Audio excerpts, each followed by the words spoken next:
ध्रुवं जन्मामृतस्य च तस्माद् परिहार्यर्थे न त्वं शोचितुमर्हसे। प्रस्तुत प्राप्त प्रसंगी प्रवचन रूपी सेवे करता नवे नवे चिंतना करता निवडलेली श्लोक हा हिंदू धर्मग्रंथामध्ये जो सर्वश्रेष्ठ धर्मग्रंथ आहे, ज्याला धर्मग्रंथ म्हणून मान्यता मिळालेली आहे, अशी श्रीमद भगवद्गीता आणि या भगवद्गीतेमधील दुसऱ्या अध्यायातील 27व्या क्रमांकाचा श्लोक आजच्या प्रवचन रूपी सेवेकरिता नैमित्तिक कारणानिमित्त या ठिकाणी निवडलेला आहे। प्रस्तुत श्लोकामधून भगवान श्रीकृष्णांनी अर्जुनाला जो उपदेश केलेला आहे, तो उपदेश केवळ फक्त अर्जुनासाठी नसून तुम्हा आम्हा मृत्यू लोकामध्ये जे सर्व जीव या ठिकाणी आलेले आहे त्या सर्व जीवाला दिग्दर्शन करणारा, जीवन जगत असताना मार्गक्रमण कसं केलं पाहिजे याचं अतिशय सविस्तर सखोल असं विवेचन करणारा हा जो श्लोक आहे, हा श्लोक आजच्या प्रवचन रूपी सेवेकरता या ठिकाणी निवडलेला आहे। श्लोकाचा थोडक्यात पूर्वार्ध किंवा भावार्थ जर सांगायचा ठरला तर तो असा आहे, जातस्यहि ध्रुव मृत्यू, म्हणजे जन्माला आलेल्या प्रत्येक व्यक्तीला मृत्यू हा निश्चित आहे। ध्रुवम जन्म मृतस्य च, आणि ज्याचा जन्म झाला त्याला जर मृत्यू निश्चित आहे तर ज्याचा मृत्यू झाला त्याचा जन्म सुद्धा काय आहे, निश्चित आहे। म्हणजे ही अटळ गोष्ट आहे। आणि म्हणून भगवान श्रीकृष्ण पुढे म्हणतात, तस्माद परिहार्यर्थे, जर हे अपरिहार्य असेल, ते आपल्याला टाळता येणार नसेल, ते आपल्या हातामध्ये नसेल, मग तस्माद परिहार्यर्थे न त्वं शोचितुमर्हसि, आणि मग तू त्याचा व्यर्थ शोक करू नको। हे का घडलं याच्या खोलामध्ये जाण्याचा प्रयत्न करू नको।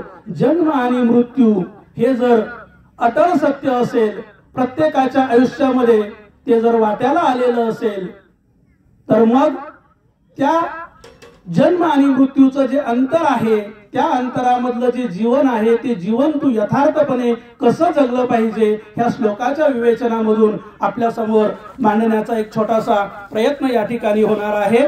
जे भगवान श्रीकृष्णांनी अर्जुनाला प्रतीक धरलेलं होतं या मृत्यू लोकामध्ये, तेच प्रतिकात्मक रूप ज्यावेळेस आपल्या सर्वांच्या समोर साक्षीभूताने सादर करण्याचा प्रसंग येतो, तेव्हा अशा नैमित्तिक प्रवचनाच्या माध्यमातून हे विवेचन आपल्या समोर मांडलं जातं। कोणत्या निमित्ताने या ठिकाणी हा कार्यक्रम आयोजित केलेला आहे हे आपल्या सर्वांना माहीत आहे, पण वक्त्याचं एक आद्य कर्तव्य असतं की आपण जो कार्यक्रमानिमित्त या ठिकाणी आलेले आहेत, आज गंगा भागीरथी जिजाबाई यादव गांगुर्डे यांचं साधारणतः एक 90 पर्यंतचं आयुष्य त्यांनी या मृत्यू लोकामध्ये काढलं, आणि 90 वर्षाच्या आयुष्यापर्यंत जीवन जगल्यानंतर त्यांनी या इहलोकाची यात्रा संपवली आणि परलोकामध्ये, वैकुंठ लोकामध्ये, स्वर्ग लोकाकडे त्यांनी आपलं मार्गक्रमण केलं। ते मार्गक्रमण करत असताना त्यांना इथं जे आयुष्य लाभलेलं होतं, त्या आयुष्यामधली त्यांची जी शिदोरी होती, त्यांनी जे पाठीमागे ठेवलेलं होतं, तर त्या पाठीमागे ठेवलेले जे त्यांचे सगळे 4 मुलं आहेत, त्या 4 मुलांमध्ये मोठा मुलगा रामदास यादव गांगुर्डे, त्यानंतर भाऊसाहेब यादव गांगुर्डे, साहेबराव यादव गांगुर्डे आणि चिंतामण यादव गांगुर्डे असे 4 मुलं आहेत। 2 मुली आहेत। सुना, नातवंड, नातसुना, पतवंड असा हा मोठा परिवार आहे। आणि मोठा परिवार सांभाळत असताना जी आई होती, ती आई या कुटुंबाला पोरकं करून या वयामधून, या कुटुंबामधून ती बाजूला गेलेली आहे। खरं तर कोणत्याही आईचं घरामधलं जे स्थान असतं ते अनन्यसाधारण असतं, खूप महत्वाचं असतं। फक्त त्याचं महत्व कळण्याचं जे स्वरूप होतं, तर ते हळूहळू वयाच्या कालानुषंगाने कसं कमी होत जातं याचंही आपण थोडक्यात विवेचन या ठिकाणी करणारच आहोत। पण जिजा काकू या ठिकाणी या कुटुंबामधून गेल्या। या कुटुंबामधून जात असताना आई नावाचं पात्र जेव्हा बाजूला झालं, तेव्हा त्या आईची न दिसणारी माया असेल, ममता असेल, ही सगळी ममता, ही सगळी माया या कुटुंबाची संपलेली आहे. त्या मायेला हे कुटुंब पोरकं झालेलं आहे. आणि असं असताना सुद्धा त्या जिजा काकूंनी आपलं संपूर्ण जीवन व्यतीत करत असताना खर तर वयाच्या खूप कमी कालावधीमध्ये पतीची साथ त्यांची सुटलेली होती. आणि पतीची साथ सुटलेली असताना सुद्धा एवढं मोठं प्रपंच, एवढं मोठं कुटुंब अतिशय समर्थपणे, म्हणजे अक्षरशः आपण सर्वजण जाणकार आहात, सर्वजण अतिपरिचित आहात त्या कुटुंबाचे, की प्रसंगी मोलमजुरी करून असेल, कुठे उक्त्यामध्ये जाऊन असेल, शेतीची कामं असेल, अगदी नालावेडिंगची कामं असेल, ही सगळी कामं या कुटुंबासोबत घेऊन या मातेनं आपल्या 4 मुलींना घेऊन कामं केली. आणि मग या जगाचा इतकं प्रदीर्घ आयुष्य जगल्यानंतर त्यांनी निरोप घेतला. खरं तर अनेक दिवसापासून अशी परिस्थिती असते की संपूर्ण कुटुंब हे स्वतःच्या पायावर भक्कमपणे उभं राहिलेलं आहे. 4ही मुलं त्यांच्या व्यवसायामध्ये, शेती व्यवसाय असेल, नोकरी व्यवसाय असेल, कुठे कामानिमित्त असेल, जो तो ज्याच्या त्याच्या घरी अतिशय छानपणे स्थायिक झालेला आहे आणि होता. तरी सुद्धा मातेची या चित्ती, अवघी बालकाची व्याप्ती, हे जे जगद्गुरु संत तुकाराम महाराजांनी अभंगामध्ये सांगितलेलं आहे, त्या उक्तीनुसार जरी मुलं मोठी झाली तरी कोणत्याच आईला असं वाटत नाही की आपली मुलं मोठी झालेली आहे. किती मोठं मुलगा झालं तरी आईला असं वाटतं आपलं मुलगा छोटं आहे आणि ते छोटं समजूनच त्या मुलावरती ती प्रेम करत असते. माझे समस्त जो तरुण वर्ग आहे, ऐकणारा जो वर्ग आहे, हा 2 टप्प्याचा वर्ग असतो. एक असतो जे आज स्वतः आईबाप आहेत, दुसरा टप्पा असतो ते कुणाचे तरी मुलं आहेत. आणि मग आपण अशा प्रसंगातून काय घ्यायचं असतं, तर जरी आपण आपल्या मुख्य कुटुंबामध्ये, मुख्य व्यवसायामध्ये, मुख्य नोकरीमध्ये कितीही स्थायिक झालो तरी सुद्धा जे आई वडील आहेत त्या आई वडिलांच्या प्रेमाकडे आपण कधीच अंतर द्यायचं नसतं. त्यांनी आपल्याला दिलेला एखादा जो सल्ला असतो, जे मार्गदर्शन असतं, तर ते आपल्या फायद्यासाठी असतं, याचा आपण प्रत्येकाने विचार केला पाहिजे. आणि केवळ पत्नी, मुलं आणि आपला संसार इतका स्वार्थी दृष्टिकोन न बाळगता तरुण पिढीने जे पायरीचे दगड आपण ज्याला म्हणतो, कारण काय होतं, जेव्हा एखाद्या घरामध्ये आपल्याला प्रवेश करायचा असतो त्यावेळेस आपण पायरीवरती पाय देत त्या घरामध्ये प्रवेश करत असतो. जर पायरी नसली तर कदाचित त्या घरापर्यंत पोहोचण्यासाठी, त्या मंदिरात, त्या देवळापर्यंत पोहोचण्यासाठीचा मार्ग आपल्याला मिळत नाही. आणि मग त्या पायरीला जो दगड लागलेला असतो त्या दगडाचं सुद्धा अनन्यसाधारण महत्व असतं. ते महत्व आपण विसरता कामा नये. पायरीच्या दगडाच्या अनुषंगाने आपल्याला अनेक उदाहरणं माहीत आहेत. आपण पांडुरंग परमात्म्याचं दर्शन घ्यायला जातो आणि पंढरपूरला पांडुरंग परमात्म्याचं जेव्हा दर्शन घ्यायला जातो तेव्हा पहिली पायरी त्या ठिकाणी संत नामदेव पायरी आहे. त्या संत नामदेव पायरीचं वैशिष्ट्य जर असेल तर घरामधले 14 माणसं आणि 15वी जनाबाई ह्या सर्वांनी त्या परमेश्वराच्या भक्तीमध्ये लीन होऊन एकाच वेळेस त्या ठिकाणी समाधी घेतली. आणि अशा पद्धतीची ती पहिली पायरी आहे की ज्याच्यामुळे भागवत धर्माची पताका संपूर्ण भारतामध्ये ज्या नामदेवरायांनी, संत ज्ञानेश्वरांनी त्या ठिकाणी फिरवली, अशा पद्धतीचं जीवन प्रत्येक आई वडील आपल्या मुलांसाठी जगत असतात. मला फक्त आई वडिलांच्या संदर्भात या ठिकाणी बोलायचं आहे. आणि मग जर आई वडील प्रत्येकाच्या जीवनामध्ये यशाची शिडी चढत असताना जर तो पायरीचा दगड असेल तर त्या मुलांनी त्या पायरीच्या दगडाकडे दुर्लक्ष करू नये, इतकंच मला या निमित्ताने फक्त सांगायचं आहे. आणि हे सांगितल्यानंतर मी त्या आपल्या सर्व उपस्थित सर्व ज्येष्ठ गुरुजन असेल, ज्ञानवंत असेल, राजकीय, सामाजिक, शैक्षणिक, कृषी या सर्व क्षेत्रामधले जे मान्यवर या ठिकाणी सगळे सोयरे म्हणून उपस्थित झालेले आहेत, त्या सर्वांच्या वतीने त्या पांडुरंग परमात्म्याकडे एक विनंती करतो की ज्या जिजा काकूंना जाऊन आज या ठिकाणी 10 दिवस झालेले आहे, ते 10 दिवस असं गरुड पुराणामध्ये सांगितलं जातं की 10 दिवस त्या आत्म्याचं वास्तव्य त्या कुटुंबामध्ये, त्या घरामध्ये, त्या गावामध्ये ज्या ठिकाणी त्यांनी आपलं जीवन व्यतीत केलेलं आहे, त्या परिसरामध्ये तो आत्मा त्या ठिकाणी स्थिर असतो, भटकत असतो. विसाव्याच्या दगडाच्या माध्यमातून तो त्या ठिकाणी स्थिरावलेला असतो. आणि मग या 10 दिवसामध्ये तुम्ही जे दान धर्म करणार आहेत, म्हणजे खरं तर तुम्ही आयुष्यामध्ये दान धर्म करत असताना एखाद्या ठिकाणी किती रक्कम दिली, त्याचं किती पुण्य तुमच्या खात्यावरती जमा झालं, त्यापेक्षा या 10 दिवसामध्ये जर तुम्ही 1 रुपया जरी सत्पात्री दान जर दिलं तर त्याचं सुद्धा जे पुण्य आहे तर ते पुण्य त्या पितरांच्या उद्धारासाठी खूप उपयोगाचं असतं. ज्याच्या पितरांचा अतिशय चांगला असा उद्धार झाला, त्याचा प्रपंच चांगला झाला असं म्हटलं जातं. आणि मग जर प्रत्येकाचा प्रपंच चांगला करायचा असेल, संसार चांगला करायचा असेल, तर आपण ज्यांच्या पोटी जन्म घेतला त्या आई वडिलांचा, त्या पितरांचा उद्धार करणं हे त्या मुलांचं, त्या मुलींचं, त्या नातेवाईकांचं एक आद्य कर्तव्य असतं. आणि त्या कर्तव्यातून मुक्त होण्यासाठी, त्या ऋणातून उतराई होण्यासाठी आज या ठिकाणी हा दशक्रिया विधीचा कार्यक्रम संपन्न होत आहे. सर्वांच्या प्रती मी नतमस्तक होतो. जिजा काकूंना सद्गती मिळावी अशी आपल्या सर्वांच्या वतीने त्या परमेश्वराकडे विनंती करतो. आणि श्लोकाच्या चिंतन रूपी सेवेकडे या ठिकाणी मी मार्गक्रमण करतो. आज चिंतनासाठी निवडलेला जो श्लोक आहे तर तो आहे गीतेमधील 2ऱ्या अध्यायातील 27व्या क्रमांकाचा.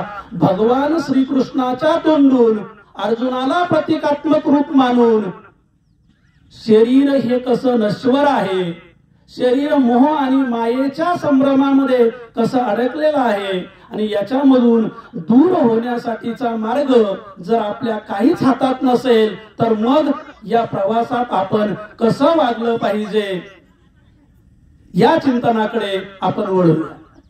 खरं तर माणसाचं, प्रत्येकाचं जीवन हा एक प्रवास आहे. कारण श्लोकाच्या पूर्वार्धात जसं सांगितलं जातं की प्रत्येक जन्माला आलेल्या माणसाचा मृत्यू निश्चित आहे. म्हणजेच जीवनाचा प्रवास करत असताना 2 किनारे आहेत. म्हणजे आपण म्हणतो की या भवसागरातून जर तरुण जायचं असेल तर मग आपल्याला भवसागर म्हणजे काय, तर भवसागर म्हणजे असं गृहीत धरा की एक जीवनरूपी नदी आहे आणि त्या जीवनरूपी नदीला 2 कडा आहेत, 2 तट आहेत. आणि ते 2 तट असे आहे की एक कडा त्याची जन्म आहे आणि दुसरी कडा त्याची मृत्यू आहे. मग दादा, जर जीवन जगत असताना जन्म या तटापासून मृत्यू या तटापर्यंत जर पोहोचायचं असेल तर त्याच्यामधलं जे आयुष्य आहे ते आयुष्य किती आहे महाराज आपल्याला माहित नाही. किती दिवस आपण या ठिकाणी जगणार आहोत हेही आपल्याला माहित नाही. मग जेवढं आयुष्य तुम्हाला लाभलेलं आहे तेवढ्या आयुष्यामध्ये आपण कसं जगलं पाहिजे असा हा जीवनाचा प्रवास आहे.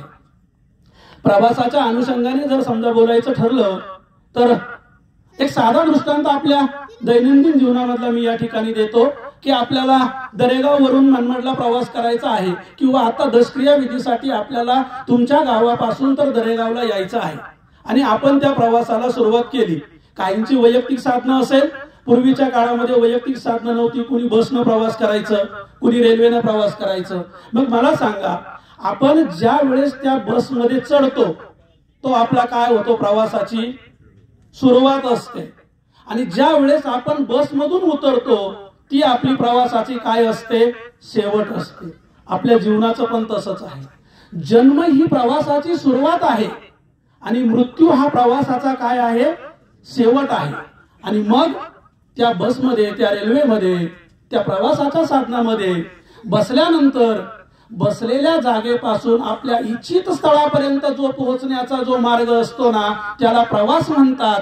तसंच आपलं जीवन सुद्धा आहे की त्या जन्मरूपी सुरुवातीपासून मृत्यूरूपी शेवटापर्यंत, मृत्यूरूपी शेवटाकडे आपण जेव्हा पोहोचतो ना त्यावेळेस असं आपण गृहीत धरायचं की आपला जो प्रवास आहे हा प्रवास सुखकर झाला पाहिजे. आणि मग चला काय नाही, मला वाटतं आवाज पोहोचेल तुमच्यापर्यंत. हा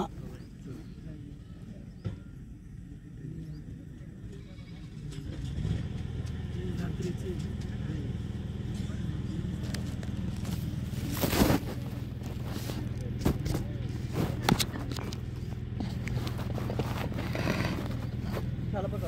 आणि मग हा जो प्रवास आहे, हा जो बसचा प्रवास असेल, जो रेल्वेचा प्रवास असेल, त्या प्रवासामध्ये चढताना आपण काय करतो? आनंदाने चढतो आणि उतरताना सुद्धा आपण कसं उतरतो? आनंदाने उतरतो. पण या जीवनरूपी प्रवासामध्ये आपण जेव्हा चढतो ना, तेव्हा जन्माचा आपल्या सगळ्यांना काय झालेला असतो? आनंद झालेला असतो. पण कुणाच्या मृत्यूचा मात्र फारसा आनंद त्या ठिकाणी साजरा केला जात नाही. मृत्यूचा आनंद ज्यांनी साजरा केला अशी काही उदाहरणं आहे, जी वेळ मिळेल तेव्हा मी पुढच्या ओघामध्ये बोलत जाईल. पण ज्ञानेश्वर माऊलींनी त्या ठिकाणी सांगितलेलं आहे, देहाची या गावा आलिया, जन्म मृत्यूची या सोहळिया, ना म्हणो नये धनंजया जिया परी. की जर जन्माचा सोहळा करायला जर आपल्याला प्रत्येकाला जर आवडत असेल, तर मृत्यूचा सोहळा सुद्धा आपला प्रत्येकाने आनंदाने साजरा करता आला पाहिजे. आणि मग मृत्यूचा सोहळा साजरा कसा करायचा हे आपल्या संतांनी, हे आपल्या धर्मग्रंथांनी अतिशय छानपणे सांगून ठेवलेलं आहे. फक्त आपण काय करतो? आपल्या सोयीस्कर पद्धतीने आपण ती गोष्ट विसरलेलो आहे. आता मला सांगा, जन्म आपला कुठे व्हावा हे कोणाच्या हातात आहे? कोणाच्या घरात व्हावा? उच्च कुळामध्ये व्हावा, एखाद्या राजाच्या घरी व्हावा, श्रीमंताच्या घरी, कारण तिथं सगळ्या गोष्टी मुबलक प्रमाणात असतात. कोणत्या जातीमध्ये, कोणत्या धर्मामध्ये, कोणत्या गावात, तालुक्यात, जिल्ह्यात काहीच आपल्या हातात नाही. आणि मग संतांनी काय सांगितलेलं आहे? जन्म घेणे लागे वासनेच्या संगी. की पूर्व आयुष्यामध्ये, पूर्व जन्मामध्ये जशी तुमची वासना शिल्लक राहिलेली आहे, त्या वासनेनुसार तुम्हाला काय मिळतो? जन्म मिळतो. म्हणजे गीता अतिशय छान विवेचन या ठिकाणी करते. अंतकालेच मामेव स्मरण मुक्त्वा कलेवरम.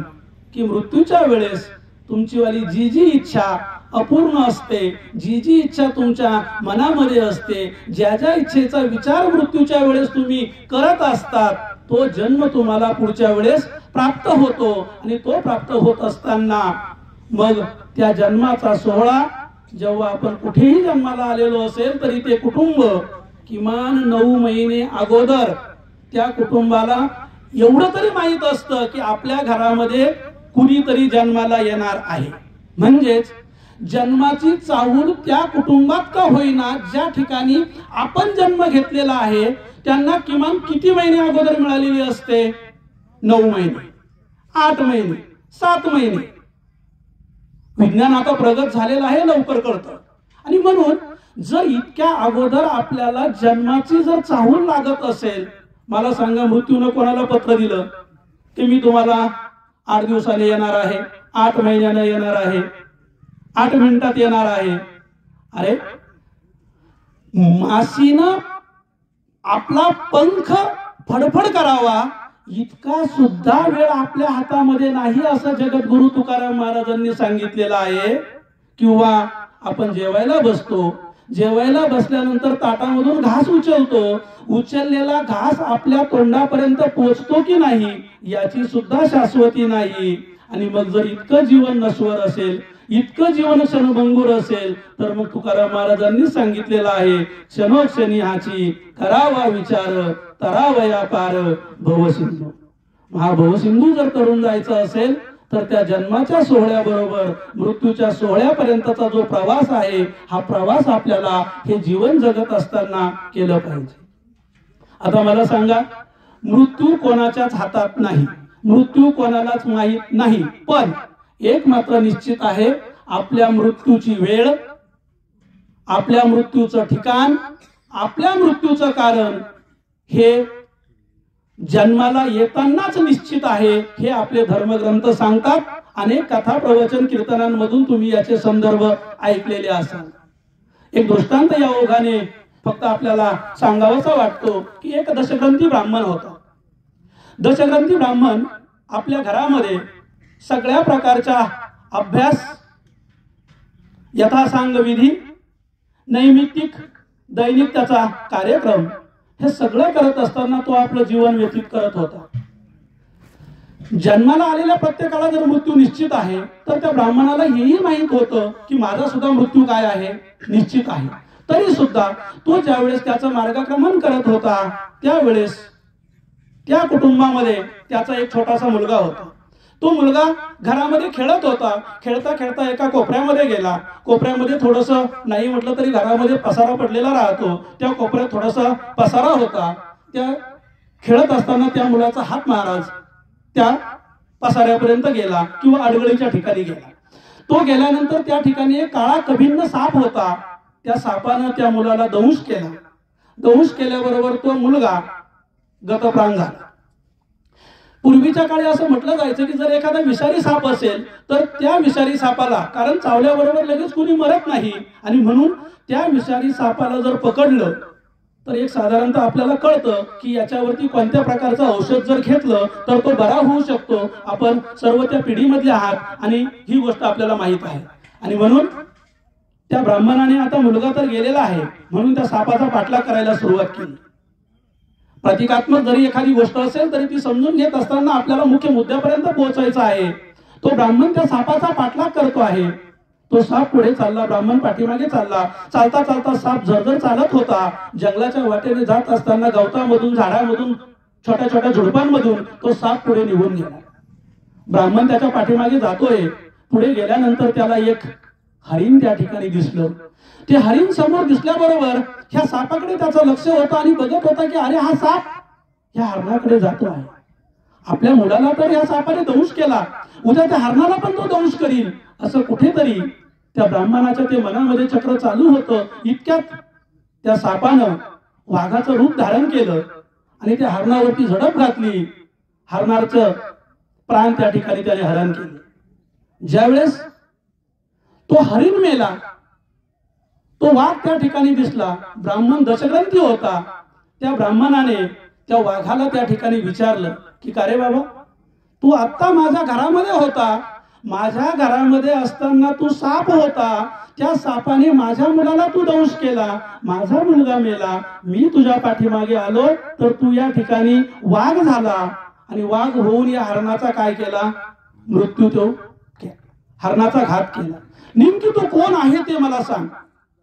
त्यावेळेस त्या वाघाने मनुष्य रूपामध्ये किंवा मनुष्यवाणीमध्ये त्या ठिकाणी सांगितलं की मी काळ आहे आणि काळ कोणाला कोणत्या रूपात कोणत्या ठिकाणी येईल हे कधीच तुम्ही सांगू शकणार नाही.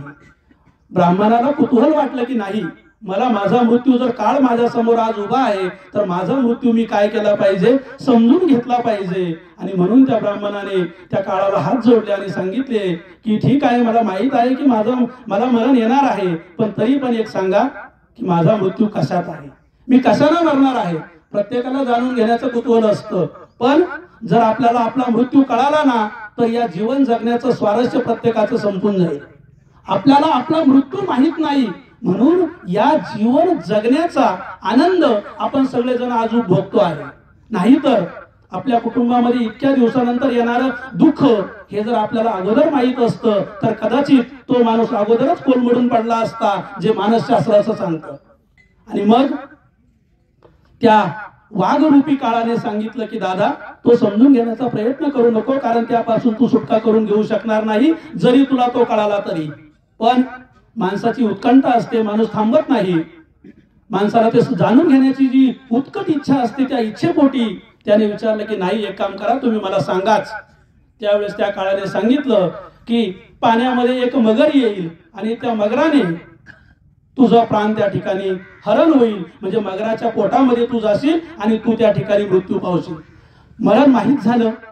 ब्राह्मणाने ठरवलं की याच्यानंतर पाण्याचा आणि मगराचा आयुष्यात कधीच संबंध येऊ द्यायचा नाही.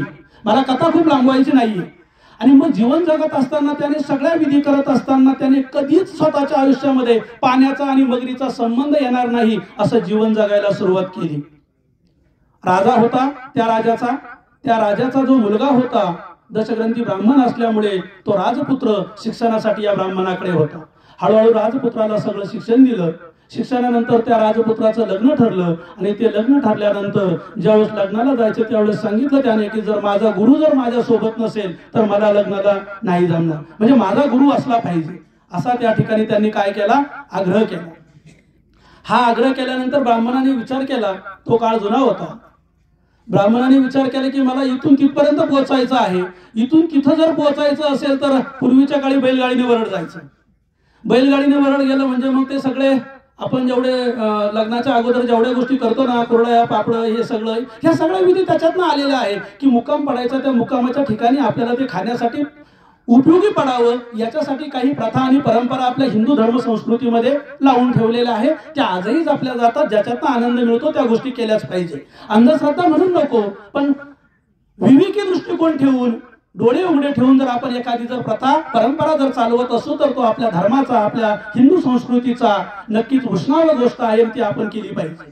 तद्वत जाताना वराड जर मुक्काम पडणार असेल, राजाचं वराड होतं म्हणून ते बैलगाडीच्या ऐवजी रथातून जाणार होतं. रथाने जरी जायचं ठरलं तरी मुक्काम पडणार, 2-3 मुक्काम होणार. आणि मग मी माझ्या इच्छित स्थळी पोहोचेपर्यंत जर एखाद्या ठिकाणी पाणी जर सापडलं, तिथं जर एखादी मगर आली तर माझा मृत्यू होऊ शकतो, म्हणून मला जायचं नाही. पण राजाचा आग्रह होता, राज आज्ञा होती.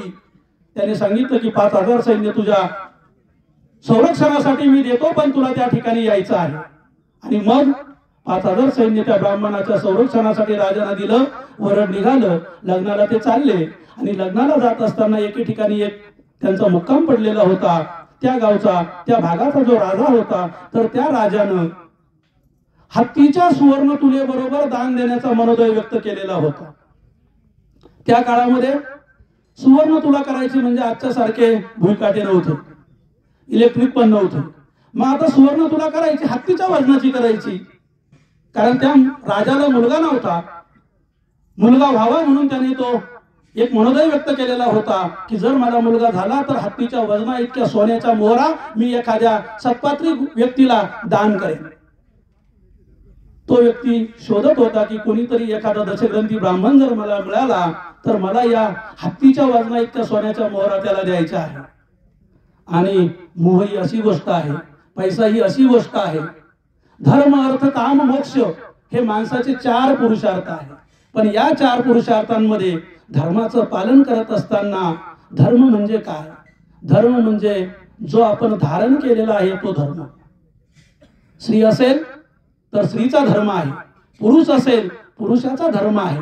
तुम्ही जो जो व्यवसाय करतात, जी जी नोकरी करतात, धर्म म्हणजे केवळ हिंदू, मुस्लिम, ख्रिश्चन, ईसाई हे धर्म नाही आहे. हे फक्त गटातटामध्ये वाटप केलेलं एक स्वतंत्र विधान आहे. पण खरा धर्म जर समजून घ्यायचा असेल तर तो प्रत्येकाने आपल्या अंतर्मनामध्ये आत्मकल्याणाचा, आत्मसाक्षात्काराचा आणि आपल्या वाट्याला आलेलं जे काम आहे त्या कामाच्या माध्यमातून त्याने तो धर्म उभा केला पाहिजे. छत्रपती शिवाजी महाराज कीर्तनाला जरूर बसत होते संत तुकाराम महाराजांच्या. जगद्गुरु तुकाराम महाराजांचे कीर्तन किंवा अभंग ज्या वेळेस ते ऐकायचे, कीर्तनामध्ये बसायचे. पण हा काळ अतिशय थोडा होता. त्यांनी जास्तीत जास्त काळ काय केलं? यवनांशी लढाया केल्या, अधर्म होते त्या अधर्मांचं निर्दालन केलं आणि धर्माचं पालन केलं. धर्माचं पालन केलं म्हणजे काय केलं? जे सत्य होतं ते सत्य त्यांनी स्वीकारलं आणि स्वराज्यासाठी त्यांनी आपलं आयुष्य घातलं. मला तिकडं जायचं नाहीये, मला सांगायचं फक्त काय आहे की जो धर्म होता तो धर्म आपल्या वाट्याला आलेलं घरामधलं जे गृहिणीचं कर्तव्य असताना एक मुलगी म्हणून, सून म्हणून, आई म्हणून, भविष्यात आजी म्हणून ह्या प्रत्येक कर्तव्याला कसोशीनं जर समजा कस लावून उतरलं ना तरी सुद्धा आपण धर्माचं पालन केलं असं त्या ठिकाणी म्हणता येतं. आणि मग तो जर आपला पुरुषार्थ असेल, दुसरा पुरुषार्थ आपला अर्थ आहे प्रत्येकाने जीवनामध्ये धन कमवलं पाहिजे. जोडून या धन उत्तम व्यवहारे उदास विचारे वेच करी. जगद्गुरु तुकाराम महाराजांनी धन कमवण्याचं साधन सांगितलेलं आहे. मला आपल्या मुख्य मुद्द्याकडे जायचं आहे की तो ब्राह्मण होता, त्या ब्राह्मणाला वाटलं की आता मला मोहरा मिळणार आहे आणि त्या किती मिळणार होत्या? हत्तीच्या वजना बरोबरीनं. आणि मग त्या मोह त्याचा थोडासा जागृत झाला तरी सुद्धा मरणाची भीती मात्र डोक्यात होती आणि त्यानं सांगितलं की नाही, मला शक्य नाही. तेव्हा त्या राजानं सांगितलं की तुला किती सैन्याचं संरक्षण आहे? म्हणे 5000. म्हणे 1,00,000 सैन्य मी तुला संरक्षणाला देतो.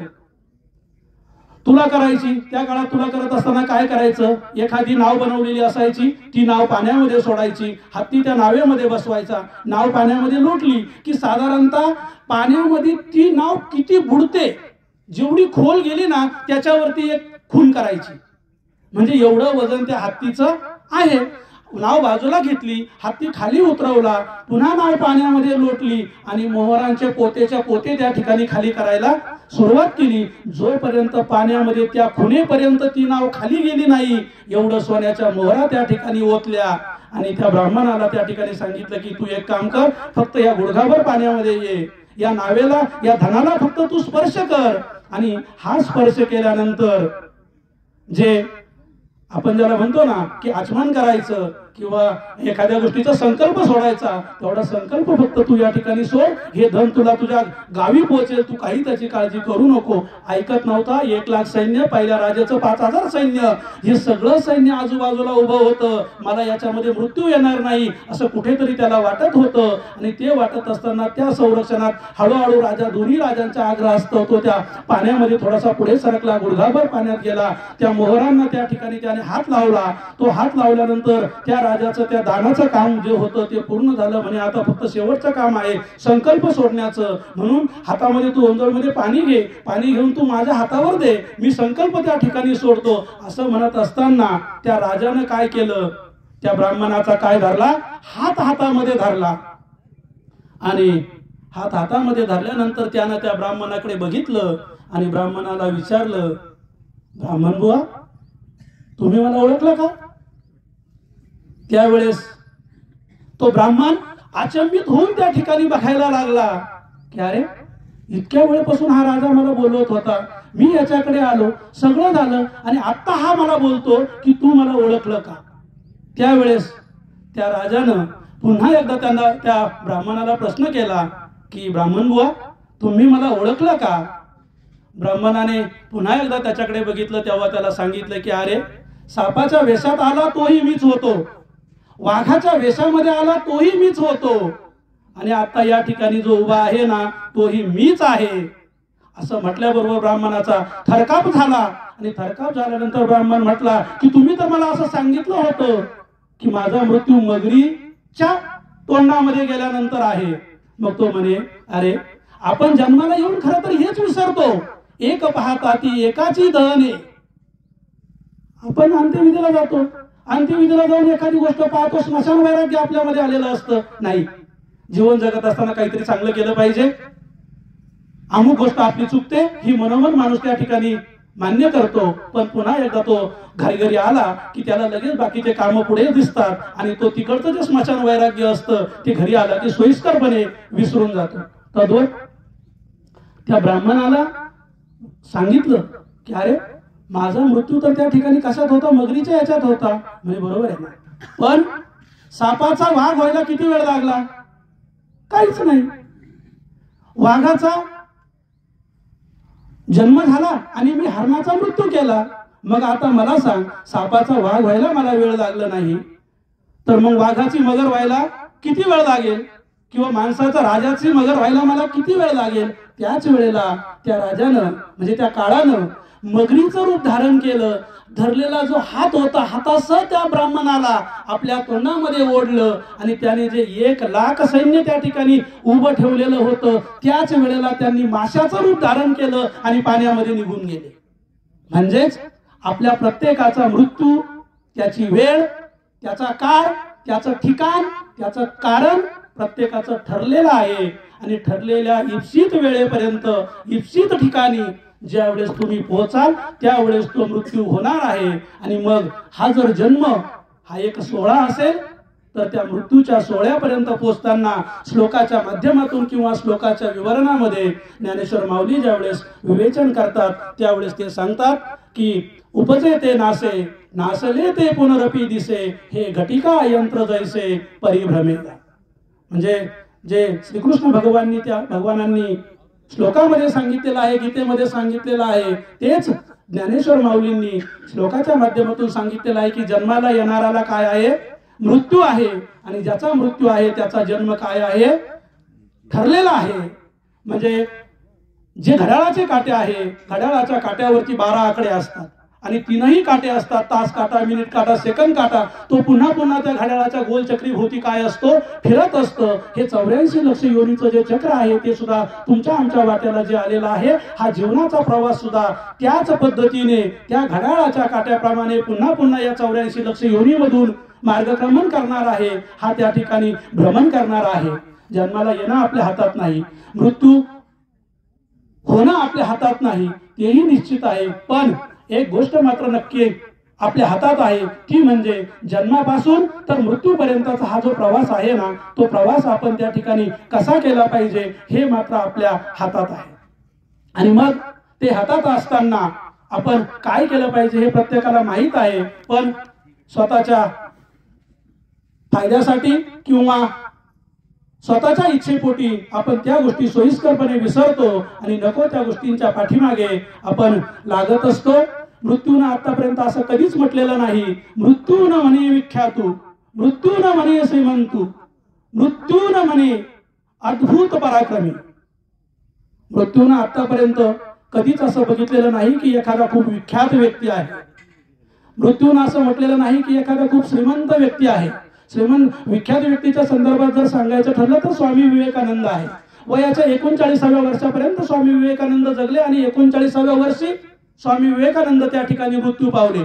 स्वामी विवेकानंद इतके विख्यात होते की वयाच्या 32व्या वर्षी त्या काळामध्ये म्हणजे 1885चा काळ होता आणि 1896ला ते त्या ठिकाणी अमेरिकेमध्ये शिकागोच्या परिषदेमध्ये हिंदू धर्मग्रंथाचं घेऊन ते त्या ठिकाणी गेलेले होते. आणि असे स्वामी विवेकानंद ज्या वेळेस शिकागोला गेलेले होते, गीता ग्रंथ घेऊन गेलेले होते, तिथं त्यांनी नंतर केम्ब्रिज विद्यापीठामध्ये प्राध्यापकी केली. मला ते सांगायचं नाही, पण इतकं अद्भुत व्यक्तिमत्व, दोन्ही हाताने 2 विषय वेगवेगळे लिहू शकत होते, 2 गोष्टी एकाच वेळेस ऐकू शकत होते. इतक्या अद्भुत व्यक्तीला सुद्धा वयाच्या 39व्या वर्षी काय झाला, मृत्यू झाला. मृत्यू न म्हणे श्रीमंत. आता धीरूभाई अंबानी पाठीमागे गेले. खरं तर भारतामधील सर्वात श्रीमंत व्यक्ती होता. त्या व्यक्तीने ठरवलं असतं तर मृत्यूवर विजय मिळवता आला असता, पण तोही मिळवता आला नाही. धीरूभाई अंबानींच्या अनुषंगाने जर सांगायचं ठरलं तर भारतामधलं इतकं श्रीमंत व्यक्तिमत्व ज्यावेळेस त्या मुंबई महानगरपालिकेच्या स्मशानभूमीमध्ये जाळायचं ठरलं, त्यावेळेस ती स्मशानभूमी सगळ्या बाजूने साफ केली. चंदनाचा सुवास त्या ठिकाणी देण्यात आला. चंदनाची चिता रचली आणि त्या चंदनाच्या चितेवरती त्या धीरूभाई अंबानीचा मृतदेह ठेवून त्या मृतदेहाला अग्निडाग दिला. मला सांगा, त्याच्या आदल्या दिवशी त्याच भागामधला एक भिकारी होता आणि तो भिकारी त्याच ठिकाणी जाळलेला होता आणि दुसऱ्या दिवशी धीरूभाई अंबानी त्याच ठिकाणी जाळलेला होता.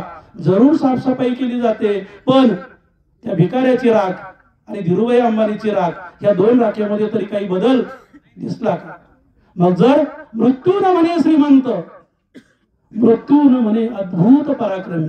जे पराक्रमी राजे होऊन गेले त्या कोणालाच आतापर्यंत मृत्यू चुकवता आल्या नाही. ज्यांना आपण स्वराज्य रक्षक म्हणतो, धर्मवीर म्हणतो, या प्रत्येकाला मृत्यू त्या ठिकाणी आलेला आहे. तो कोणत्या कारणाने आला, तो त्यांचा मृत्यू जसं मी पहिल्या दृष्टांतात सांगितल्याप्रमाणे तो त्यांचा ठरलेला होता आणि ते तिथपर्यंत पोहोचले, हेही आपण लक्षात घेतलं पाहिजे. आणि मग जर मृत्यू प्रत्येकाचा जर ठरलेला असतो तर जीवन जगत असताना आपण काय केलेलं पाहिजे? आपण परमार्थ नावाचं जे धन आहे ते धन आपण आपल्या गाठीशी बांधलं पाहिजे. नासतो विद्यते भाव ना भावो विद्यते सता. जे सत आणि असत आहे त्याची ओळख आपल्याला करता आली पाहिजे. इतक्या अवघडात जात बसण्यापेक्षा अजून सोप्या दृष्टीकडे वळतो. महाभारत आपण सर्वजण ऐकलेलं आहे, कारण जी गीता आहे ही गीता जी लिहिलेली आहे तर ती त्या महाभारत ग्रंथामधल्या भीष्म पर्वामधलं फक्त 700 श्लोक आहे. गीता हा काही स्वतंत्र ग्रंथ नाही. तो स्वतंत्र ग्रंथ आपण महाभारत ग्रंथामधल्या भीष्म पर्वामधल्या 700 श्लोकाचा बाजूला केलेला आहे. कारण तो श्रीकृष्ण, अर्जुन, संजय आणि धृतराष्ट्र या चौघांमधलं ते विवेचन आहे. आणि ज्या वेळेस त्या गीतेची सुरुवात होते त्या महाभारताचा उदय किंवा महाभारत घडण्याचं जे कारण होतं, ज्यावेळेस कौरव सैन्य आणि पांडव सैन्य समोर उभं असतं, धृतराष्ट्र आंधळा असतो जन्मता, आंधळा धृतराष्ट्र. काही जण जन्मता आंधळे असतात, काही स्वार्थाने आंधळे झालेले असतात, काहींना दिसत असूनही न दिसण्याचं नाटक करतात. हे समाजाचं आजचं थोडंसं चित्र आहे. तो धृतराष्ट्र मुळात जन्मता आंधळा होता आणि आंधळा धृतराष्ट्राने सुद्धा 100 मुलं त्याची कौरव होती, पण राज्य पांडवांचं जरी असेल, धर्माचं जरी असेल, तरी ते राज्य माझ्या मुलांनाच मिळालं पाहिजे हा स्वार्थ कुठेतरी जागृत झालेला होता. आणि मग तो त्या ठिकाणी त्या संजयाला महाभारत सुरू होण्यापूर्वी प्रश्न विचारतो की संजया, तुला दिव्य दृष्टी मिळालेली आहे व्यासांच्या कृपेने, त्या दिव्य दृष्टीचा उपयोग तू एक काम कर, त्या कुरुक्षेत्रावरती जे चाललेलं आहे त्याचं वर्णन तू मला इथं बसून सांग आणि मला सांग की या युद्धामध्ये कोणाचा विजय होणार आहे आणि कोणाचा मृत्यू होणार आहे. आता नाही म्हटलं तरी संजय हा धृतराष्ट्राचा मंत्री होता, धृतराष्ट्र राजा होता. राजानं सांगितलेली एखाद्या गोष्टीची अवज्ञा जर झाली, मी जर काही बोललो, खरं बोललो, तरी सुद्धा राजा मला इथं शिक्षा देईल. त्या शिक्षेपेक्षा मग मी राजाला काय उत्तर दिलं पाहिजे ती म्हणजे संपूर्ण भगवद्गीता आहे.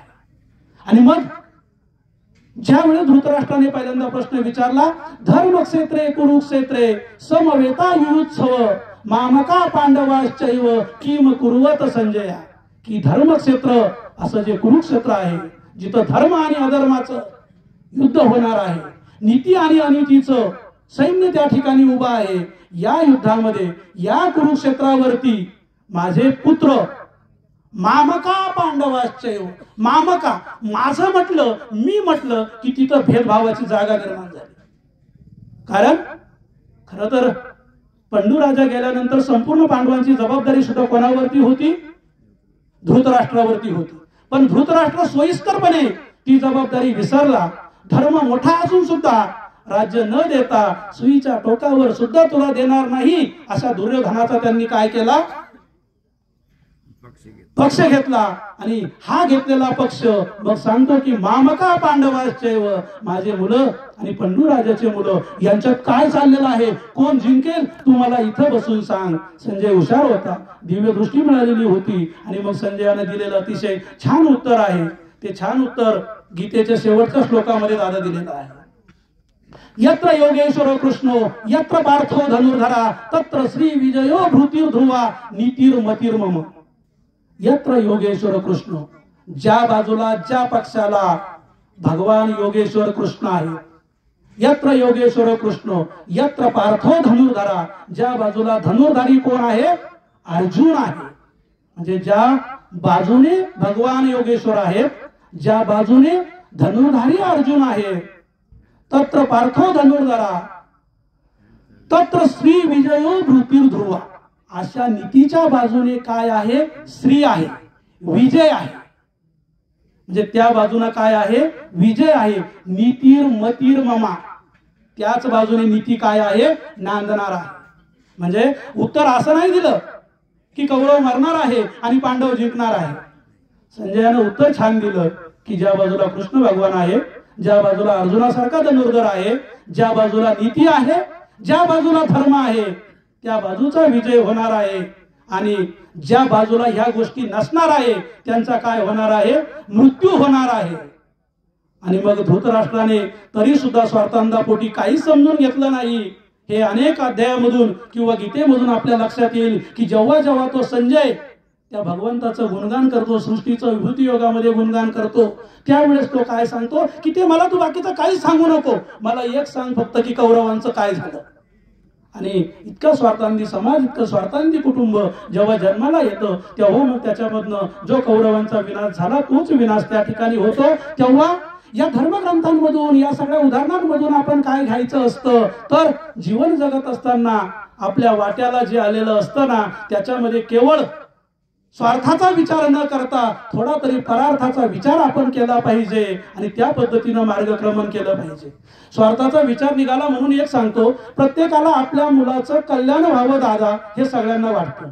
मग जर प्रत्येकाला आपल्या मुलाचं कल्याण व्हावं, आपलं कुटुंब चांगलं व्हावं, आपली पिढी सुदृढ निर्माण व्हावी, व्यसनांच्या आहारी न जाता कुठेतरी छान त्यांना सत्संग घडावा, भजन कीर्तन, वारकरी संप्रदाय, हिंदू धर्म या सगळ्या संस्कृतीचं त्यानं जतन करावं असं जर वाटत असेल तर मग स्वार्थासाठी का होईना, त्या धृतराष्ट्रासारखी आंधळी पट्टी बांधून का होईना, पण मग आपण ही गोष्ट समजून घेतली पाहिजे की काय एक वडील जे जे करती तया नाम धर्म ठेवीती तेच येर आचरिती सामान्य सकळ.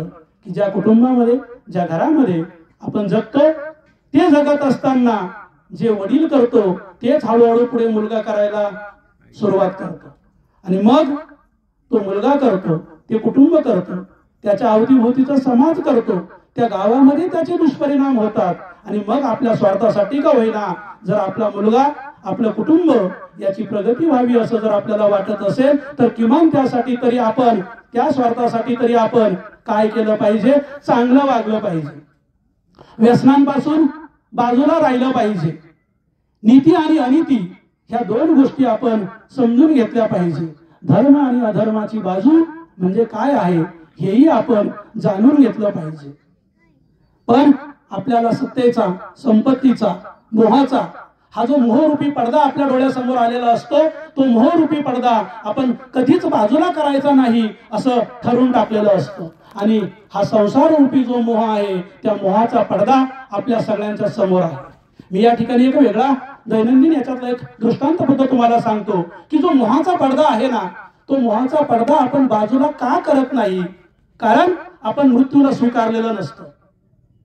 आपण अशा अमरत्वाचा पट्टा त्या ठिकाणी बांधलेला असतो. त्याच महाभारतामध्ये एक प्रसंग आलेला आहे आणि महाभारतामधला प्रसंग असा आहे की धर्मराजा आणि यक्ष या दोघांमधला संवाद त्या ठिकाणी आलेला आहे. धर्म आणि यक्षाचा संवाद ज्या वेळेस यक्ष धर्माकडे जातो, धर्म गादीवर बसलेला असतो, धर्माचं राज्य प्रस्थापित झालेलं असतं आणि धर्माचं राज्य प्रस्थापित झाल्यानंतर सगळ्या बाजूला जसं झाले रामराज्य काय उणे आम्हासी तसं इथं धर्माचं राज्य प्रस्थापित झाल्यानंतर अतिशय सगळ्या गोष्टी सुस्थितीत चालू असतात.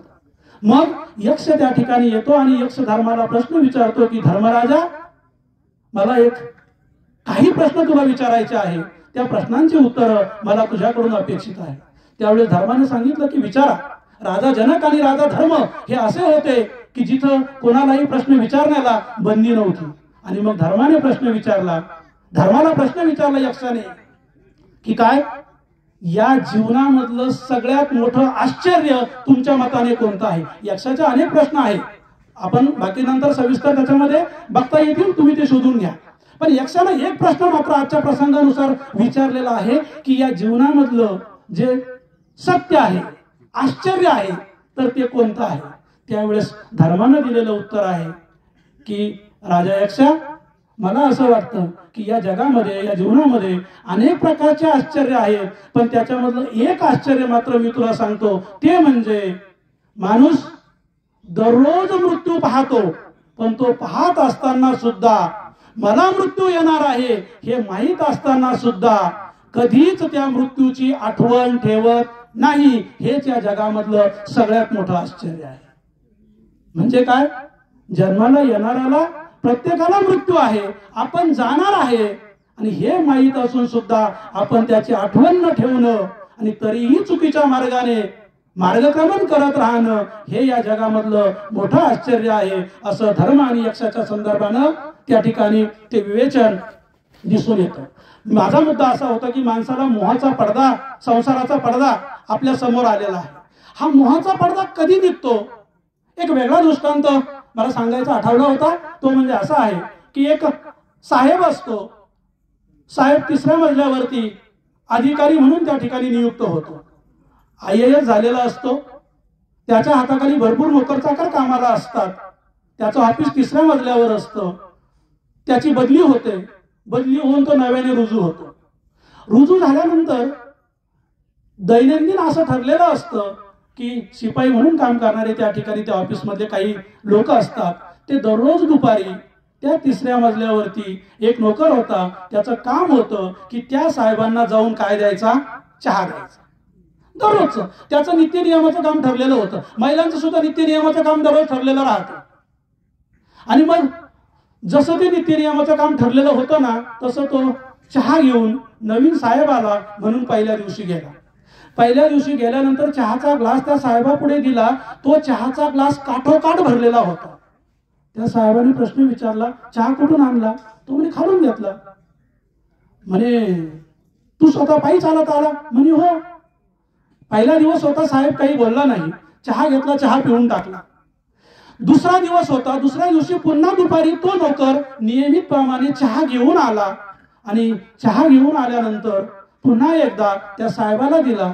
त्यांनी बघितलं, आज सुद्धा तो जो ग्लास आहे चहाचा कप तो काठोकाठ भरलेला आहे, त्याच्यामध्ये काहीच कमी नाही. दुसऱ्याही दिवशी कुतूहलापोटी तो काही बोलला नाही. तिसरा दिवस उजाडला, तिसऱ्या दिवशी मात्र त्याला काही राहवलं नाही. चहा त्याने बघितला आणि मग त्याने विचारलं की का रे इकडे, तू पायी आला? हो. पायऱ्या चढून आला? हो. मग हा चहाचा ग्लास काठोकाठ पूर्ण भरलेला आहे, एक थेंब सुद्धा चहा आता या ग्लास मध्ये बसणार नाही, अशी या चहाची जर समजा स्थिती असेल, कपाची जर स्थिती असेल, तर मग तू हा चहा आणला कसा? कारण हे कुतूहल असतं, जाणून घेतल्याशिवाय माणसाला ते जमत नाही. आणि मग त्यावेळेस त्या नोकराने जे उत्तर दिलं ते उत्तर तुम्हा आम्हा सगळ्या संसारिक लोकांसाठी आपल्या डोळ्यावर आलेलं जे संसाराचं मळब आहे, संसाराचा पडदा आहे, मोहाचा पडदा आहे, तो दूर करण्यासाठी उपयोग होईल. थोडंसं माझं बोलणं वरच्या लेवलचं आहे, थोडी 5G ची रेंज असेल तर पटकन थोडंसं लक्षात येईल. पण तरी सुद्धा सगळ्यांनी एक मुद्दा मात्र लक्षात घ्या की आपल्या दैनंदिन जीवनामध्ये जो स्वार्थाचा पडदा आपल्या समोर आलेला असतो ना, तो जर काढायचा असेल तर त्या चहावाल्यानं दिलेलं उत्तर असं होतं. आणि साहेबाचा मोह कसा बाजूला झाला त्या चहा बद्दलचा हे सांगणारं उत्तर होतं. त्या नोकराने उत्तर दिलं की साहेब त्यात काय अवघड आहे, मी खाली चहा करतो, पहिल्या पायरीपर्यंत येतो, पहिल्या पायरीजवळ आलो की त्या चहाच्या कपामधला एक मोठा घोट माझ्या तोंडामध्ये घेतो, सगळ्या पायऱ्या चढून मी वरती येतो, तुमच्या दरवाजाजवळ आलो की माझ्या तोंडामधला तो जो चहाचा घोट असतो ना, तो मी कशामध्ये टाकतो? ग्लासामध्ये टाकतो, तो पुन्हा पूर्ण भरतो आणि तोच कप मी काय करतो? तुमच्या समोर देतो. मला सांगा, असं सांगितल्यानंतर त्या साहेबाने किती कप चहा पिला असेल? म्हणजे जोपर्यंत तुमच्या पुढे मोहाचा पडदा आहे, संसाराचं तुमच्या जीवनाचं खरं गमक तुम्हाला समजलेलं नाही, तोपर्यंत तुम्ही या अविचारामध्ये, या अविवेकामध्ये अमरत्वाचा पट्टा बांधल्यासारखा मला मृत्यू येणार नाही हे डोळ्यासमोर ठेवून आपण त्या ठिकाणी हिंडत असतो. पण हा मोह आपण जीवन जगत असताना बाजूला केला पाहिजे. आपलं जे शरीर आहे, हे शरीर आपल्याला जे मिळालेलं आहे ते आपल्या आत्मकल्याणासाठी मिळालेलं आहे, आत्म उद्धारासाठी मिळालेलं आहे.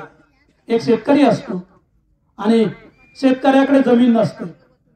तो शेतकरी एका सावकाराकडे जातो आणि सावकाराला सांगतो की मला काहीतरी कष्ट करायचे आहे, माझी खाण्याची व्यवस्था करायची आहे, मला जमीन द्या. त्यावेळेस तो सावकार 3.5 बिघे जमीन त्या शेतकऱ्याला देतो आणि सांगतो की यासोबत मी तुला 5 माणसं देतो, हे 5 माणसं घे, ही 3.5 एकर जमीन घे. आणि 3.5 एकर जमीन घेतल्यानंतर या 5 माणसांच्या मदतीने तू चांगल्या पद्धतीचं पीक या जमिनीमध्ये घे आणि तुझा उदरनिर्वाह कर. असं ज्यावेळेस सांगितलं जातं त्यावेळेस तो माणूस ती जमीन घेतो, ते 5 माणसं त्याच्यासोबत असतात. तो घरी येतो, घरी आल्यानंतर त्याला असं वाटतं की अरे आपल्या हाताखाली एकही माणूस नव्हता, आता 5 माणसं मिळाली, म्हणून त्या 5 माणसांना तो स्वातंत्र्य देतो आणि सांगतो की तुम्हाला वाटेल ते पीक करा आणि मला अर्धा वाटा आनंद द्या. ते 5 माणसं, दादा जून महिन्यामध्ये जर शेती चांगली केली नाही तर पुढचं सगळं सीझन वाया जातो. त्या 5 माणसांनी सुद्धा जी मशागत करायला पाहिजे होती ती वेळेवर केली नाही आणि ती न केल्यामुळे 6 महिने त्यांनी बघितलं की त्या शेतीमध्ये कोणतं चांगलं पीक मात्र आलं नाही. आणि मग जेव्हा ते पीक त्याच्यामध्ये चांगला नाही आलेलं दिसलं त्यावेळेस तो माणूस नाराज होतो, पुन्हा सावकाराकडे जातो, त्याला सांगतो की तुम्ही मला जमीन दिली पण मी स्वतः त्याच्यामध्ये राबलो नाही, मी त्या 5 माणसांच्या भरोशावर बसलो, एक काम करा तुम्ही मला पुन्हा जमीन द्या. त्यावेळेस त्या सावकाराने सांगितलं की पुन्हा अशी जमीन देता येत नाही. आता मला सांगायचा भाग असा आहे का ती 3.5 बिघे जमीन म्हणजे काय आहे तर हे 3.5 हाताचं नरदेय आहे. ह्या 3.5 हाताच्या नरदेयामध्ये 5 माणसं दिली ती म्हणजे तुम्हाला 5 इंद्रिय दिलेली आहे. डोळ्याने चांगलं बघता आलं पाहिजे, नाकाने चांगलाच वास घेता आला पाहिजे, जिभेनं चांगलाच बोलता आलं पाहिजे, त्वचेनं चांगला स्पर्श तुम्हाला करता आला पाहिजे आणि मनाला सुद्धा त्या ठिकाणी तुम्हाला स्वैर न सोडता व्यवस्थित लगाम देता आला पाहिजे. त्या 5 माणसांना जर त्यांना त्यांच्या भरोशावर सोडून दिलं तर तुमची शरीर नावाची जी शेती आहे ती शरीर नावाची शेती त्या नश्वरतेकडे घेऊन जाते आणि त्याच्यामध्ये म्हणजे आत्मकल्याणाचं आत्मउद्धाराचं जे पीक या शरीराने घ्यायला पाहिजे ते न घेता ते शरीर दुसरीकडे भटकत जातं. निरुत्साह झाला, तो शेतकरी परत आला. तद्वत आपली अवस्था या सगळ्या मृत्यू लोकांमध्ये झालेली आहे. आपण पटकन या ठिकाणी सावध झालं पाहिजे. आणि मी म्हणजे कोण, मी कुठून आलेलो आहे, मला कुठे जायचं आहे. मी जर त्या वरून आकाश तत्वापासून म्हणजे आपण देह हा पाचाचा उष्णा आणिला शेकी ज्याचा त्याचा देणी लागी, या पंचतत्वापासून आपल्याला ध्येय मिळालेला आहे, वरून आलेला आहे. प्रत्येकाला वर जायचं आहे. प्रत्येकाचा जन्म मातेच्या पोटापासून झालेला आहे आणि प्रत्येकाला मातीच्या पोटापर्यंत जायचं आहे. मातेच्या पोटापासून मातीच्या पोटापर्यंतचा जो प्रवास आहे तो प्रवास म्हणजे तुमचं जीवन आहे. जन्म ही जर त्याची सुरुवात असेल तर मृत्यू हा शेवट आहे. आणि या 2 किनाऱ्यामध्ये या 2 तटामध्ये तुमचा जो जीवन प्रवास आहे तो तुम्हाला सुखकर करता आला पाहिजे. प्रवचनाच्या उत्तरार्धात जात असताना एक शेवटचा मुद्दा फक्त तुमच्या समोर ठेवतो आणि सेवेला पूर्ण विराम देतो की एकदा काय झालं, रामाचं राज्य निर्माण झालेलं होतं आणि राम पंचायतन बसलेलं होतं. राम पंचायतनामध्ये राम, लक्ष्मण, सीता, भरत, शत्रुघ्न आणि सेवेकरी म्हणून हनुमान कुठे होता, नेहमी पायापाशी बसलेला होता. एकदा रामाने काय झालं, रामाने हसून हनुमानाला प्रश्न विचारला की हनुमंता तू कोण आहेस. आणि असं जेव्हा भगवंताने प्रश्न विचारलेला होता की ज्याने स्वतःचं संपूर्ण आयुष्य एक सेवक म्हणून, दास्यत्व म्हणून त्या रामाच्या पायापाशी समर्पित केलेलं होतं, तर त्या हनुमंताला जेव्हा प्रश्न विचारला की हनुमंता तू कोण आहेस, त्यावेळेस हनुमंताने रामाकडे बघितलं. हनुमंत हसले आणि हसून त्या ठिकाणी सांगितलं. म्हणजे हसल्यानंतर हनुमंत म्हटले, रामाला म्हटले की भगवंत तुम्ही आज मला प्रश्न विचारला, हा कोणत्या दृष्टीने मला विचारला, कारण प्रश्न विचारण्याच्या अनेक पद्धती असतात, तर तुम्ही मला कोणत्या दृष्टीने प्रश्न विचारला. त्यावेळेस हनुमंताने उत्तर दिलं की तुम्ही मला जर देहाच्या दृष्टीने प्रश्न विचारलेला असेल तर मी कोण आहे, तुमचा सेवक आहे. तुम्ही जर मला जीवाच्या दृष्टीने प्रश्न विचारलेला असेल तर कोण आहे, मी तुमचा जीव आहे. ममे वंशे जीव लोके जीवभूता सनातन मना शस्तान इंद्रियानी प्रकृती स्थानी करशती. मी त्या पद्धतीने कोण आहे तर जीव आहे. आणि तुम्ही जर आत्म्याच्या अनुषंगाने प्रश्न जर मला विचारलेला असेल, सर्वं खलविदं ब्रह्म, तुम्ही आणि मी एकच आहे. तुम्ही आणि मी एकच तत्वापासून जन्माला आलेलो आहे. तुम्ही आणि मी वेगळे नाहीच. आणि मग आपण आणि देव जर वेगळे नसू, आपण जर सगळे देवाचे अंश असू, तर मग पशुवत वृत्ती हा मानव देह धारण केल्यानंतर आपण समाजामध्ये का बाळगतो आहे, का माणसाला माणसाशी माणसासारखं वागता येत नाही. आणि मग ते वागण्यासाठी अशा पद्धतीच्या प्रवचन रूपी सेवेमधनं असेल, कीर्तनामधून असेल, समाजाचं प्रबोधन करायचं असेल, अनेक साधू संतांनी, अनेक धर्मग्रंथांनी आपल्या पुढे हे सगळ्या पद्धतीचं विवेचन मांडलेलं आहे. आजच्या या प्रवचन रूपाचं जे निमित्त आहे त्या निमित्ताने ज्या कैलासवासी गंगा भागीरथी जिजाबाई यादव गांगुर्डे त्यांना आज 10 दिवस पूर्ण झालेले आहे. 10 दिवसामधून हा आत्मा या मृत्यू लोकाची यात्रा संपून इहलोकीच्या यात्रेसाठी तो या ठिकाणी निघतो असं गरुड पुराणामध्ये सांगितलेलं आहे. अजूनही त्याला अनेक थांबे असतात. ते थांबे अजून आपल्यापैकी बसलेल्यांनी कुणीच बघितले नाही. त्यामुळे आता आपण ज्या ठिकाणी बसलेलो आहे तिथं मात्र आपण चांगलं वागलं पाहिजे, एवढं आपण सगळ्यांनी या ठिकाणावरून घेतलं पाहिजे. जिजाबाईंना सद्गती मिळावी, परमेश्वर त्यांच्या पायापाशी त्यांना जागा देवो अशी मी त्या पांडुरंग परमात्म्याकडे विनंती करतो. आणि प्रत्येकाने आपल्या आत्मकल्याणाचा मार्ग, आत्मउद्धाराचा मार्ग हा ज्याने त्याने ज्याचा त्याचा स्वीकारला पाहिजे, ज्याने त्याने ज्याचा त्याचा घेतला पाहिजे. हेही या निमित्ताने मी सांगतो. आपल्या पितरांचा उद्धार हा प्रत्येकाने केला पाहिजे, कारण ज्यांच्या पितरांचा उद्धार व्यवस्थित होतो त्यांचा प्रपंच चांगला होतो आणि ज्याला पाप कळतं त्यांचा परमार्थ चांगला होतो. हे एक वाक्य मात्र तुम्ही लक्षात ठेवा की जर तुम्हाला प्रपंचामध्ये जर तुमचा उद्धार करून घ्यायचा असेल तर आपले पितर, आपले आई वडील म्हणजे कोणत्याही तीर्थयात्रेला किंवा कुठेही जात बसण्यापेक्षा पहिल्यांदा आपण आपल्या आई वडिलांची सेवा केली पाहिजे. मातृत्वाचे गुण गाणारे पोवाडे असतील, मातृत्वाच्या कविता असतील, अशा अनेक या ठिकाणी म्हणून आपल्याला मनोरंजन करता येऊ शकतं. पण जर समजा माता पितांची जर सेवा केली तर माऊलींनी त्या ठिकाणी सांगूनच ठेवलेलं आहे की तया सेवेसी कीर शरीरे लोन कीजे.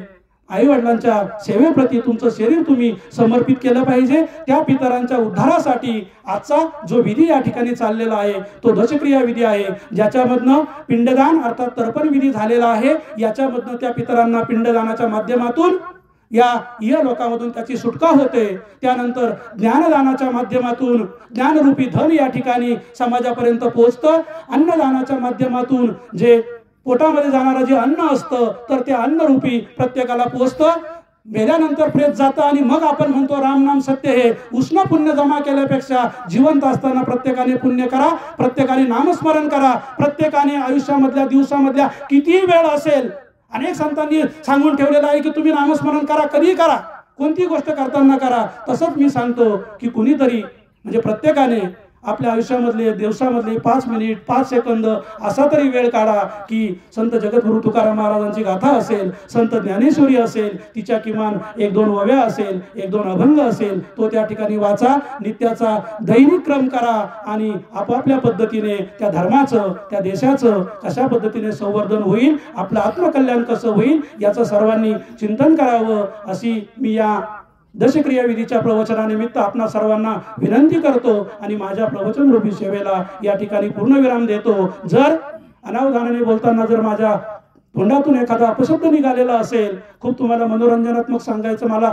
जमलं नाही, वेळ तितकाचा नसतो प्रवचनामध्ये, पण तरी सुद्धा जे माझ्या तोंडातून निघालं ते जे साधू संत आहे, संत महात्मे होऊन गेलेले आहे, गुरुवारी आदरणीय चैतन्य महाराज देगलूरकर यांच्या सत्संगामधून जे काही माझ्यापर्यंत पोहोचलं ते आपल्यापर्यंत पोहोचवण्याचा या ठिकाणी मी प्रयत्न केलेला आहे.